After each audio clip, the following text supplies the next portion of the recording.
بسم اللہ الرحمن الرحیم۔ جنگ احد میں فتح و شکست کا ایک تجزیہ۔ یہ ہے غزوہ احد اپنے تمام مراحل اور جملہ تفصیلات سمیت۔ اس غزوے کے انجام کے بارے میں بڑی طول طویل بحثیں کی گئی ہیں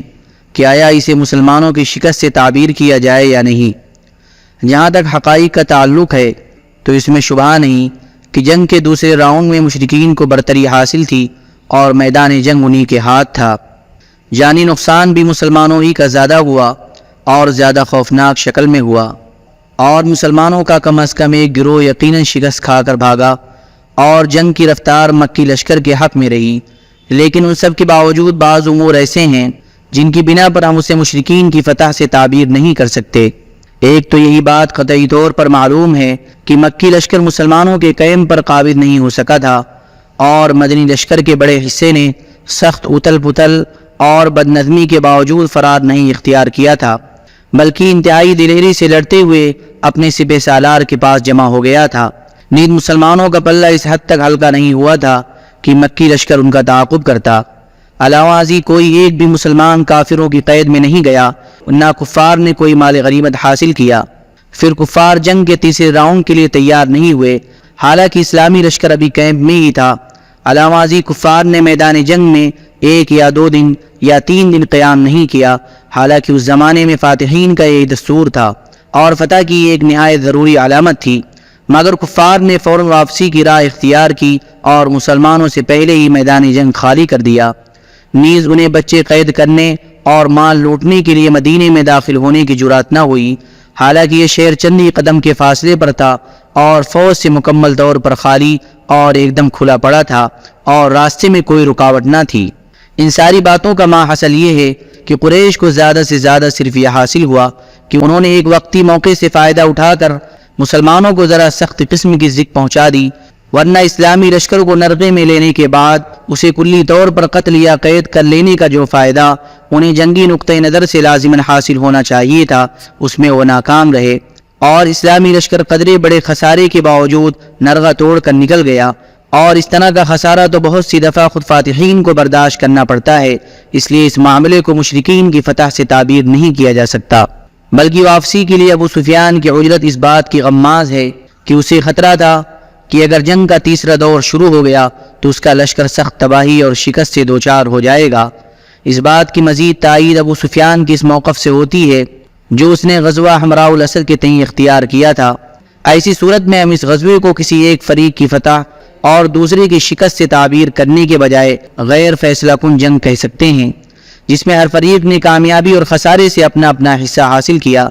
پھر میدان جنگ سے بھاگے بغیر اور اپنے کیمپ کو دشمن کے قبضے کے لیے چھوڑے بغیر لڑائی سے دامن کشی اختیار کر لی، اور غیر فیصلہ کن جنگ کہتے ہی اسی کو ہیں۔ اسی جانب اللہ کی اس ارشاد سے بھی اشارہ نکلتا ہے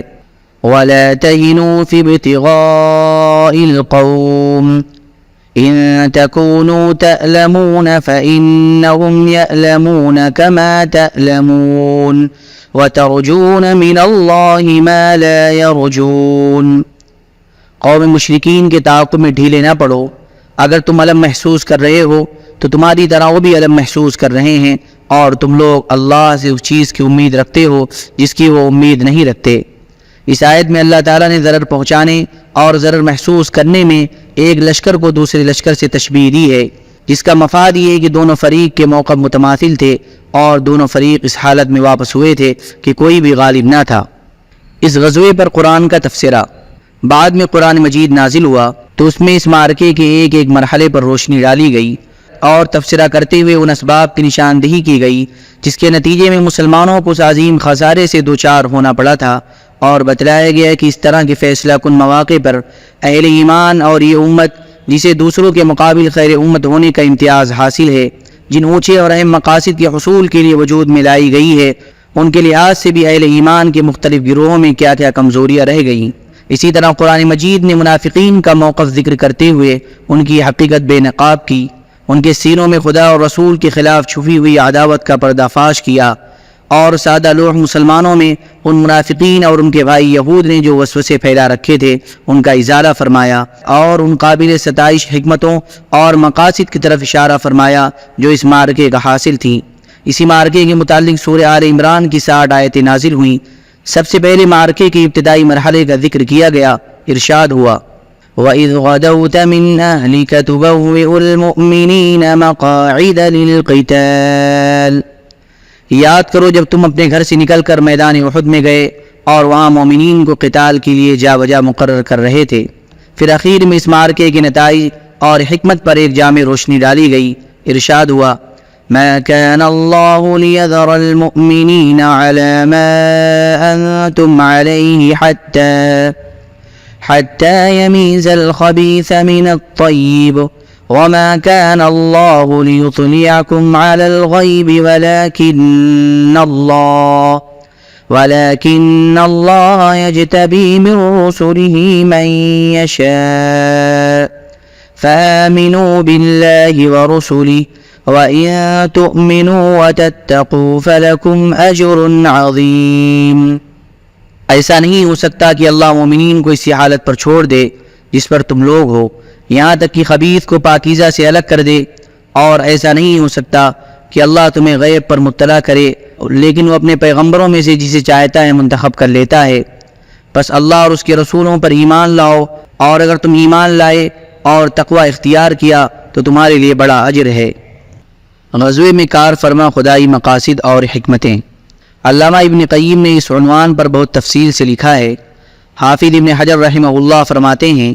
علماء نے لکھا ہے کہ غزوہ احد اور اس کے اندر مسلمانوں کو پیش آنے والی ذکر میں بڑی عظیم ربانی حکمتیں اور فوائد تھے۔ مثلا مسلمانوں کو معصیت کے برے انجام اور ارتکاب نہیں کی نحوست سے آگاہ کرنا، کیونکہ تیر اندازوں کو اپنے مرکز پر ڈٹے رہنے کا جو حکم رسول اللہ صلی اللہ علیہ وسلم نے دیا تھا، انہوں نے اس کی خلاف ورزی کرتے ہوئے مرکز چھوڑ دیا تھا اور اسی وجہ سے ذکر اٹھانی پڑی تھی۔ ایک حکمت پیغمبروں کی اس سنت کا اظہار تھا کہ پہلے وہ ابتلا میں ڈالے جاتے ہیں، پھر انجام کار انہی کو کامیابی ملتی ہے، اور اس میں یہ حکمت پوشیدہ ہے کہ اگر انہیں ہمیشہ کامیابی ہی کامیابی حاصل ہو تو اہل ایمان کی صفوں میں وہ لوگ بھی گھس آئیں گے جو صاحب ایمان نہیں ہیں، پھر صادق و کاذب میں تمیز نہ ہو سکے گی، اور اگر ہمیشہ شکست سے دوچار ہوں تو ان کی بعثت کا مقصد ہی پورا نہ ہو سکے گا۔ اس لیے حکمت کا تقاضا یہی ہے کہ دونوں صورتیں پیش آئیں تاکہ صادق و کاذب میں تمیز ہو جائے، کیونکہ منافقین کا نفاق مسلمانوں سے پوشیدہ تھا۔ جب یہ واقعہ پیش آیا اور اہل نفاق نے اپنے قول و فعل کا اظہار کیا تو اشارہ صراحت میں بدل گیا، اور مسلمانوں کو معلوم ہو گیا کہ خود ان کے اپنے گھروں کے اندر بھی ان کے دشمن موجود ہیں، اس لیے مسلمان ان سے نمٹنے کے لیے مستعد اور ان کی طرف سے محتاط ہو گئے۔ ایک حکمت یہ بھی تھی کہ بعض مقامات پر مدد کی آمد میں تاخیر سے خاکساری پیدا ہوتی ہے اور نفس کا غرور ٹوٹتا ہے۔ جب اہل ایمان ابتلا سے دوچار ہوئے تو انہوں نے صبر سے کام لیا، البتہ منافقین میں آہوزاری مچ گئی۔ ایک حکمت یہ بھی تھی کہ اللہ نے اہل ایمان کے لیے اپنے اعزاز کے گھر یعنی جنت میں کچھ ایسے درجات تیار کر رکھے ہیں جہاں تک ان کے اعمال کی رسائی نہیں ہوتی، لہذا ابتلا و محن کی بھی کچھ اسباب مقرر فرما رکھے ہیں تاکہ ان کی وجہ سے ان درجات تک اہل ایمان کی رسائی ہو جائے۔ اور ایک حکمت یہ بھی تھی کہ شہادت اولیاء کرام کا اعلیٰ ترین مرتبہ ہے، لہذا یہ مرتبہ ان کے لیے مہیا فرما دیا گیا۔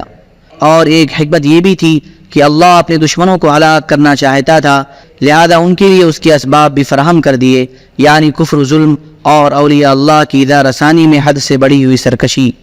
پھر ان کے اسی عمل کے نتیجے میں اہل ایمان کو گناہوں سے پاک و صاف کر دیا اور کافرین کو ہلاک و برباد۔ اللہم صلی علی سیدنا وحبیبنا ومحبوبنا ومولانا محمد وبارک وسلم۔ سبحان ربک رب العزة عما یصفون وسلام علی المرسلین والحمد للہ رب العالمین۔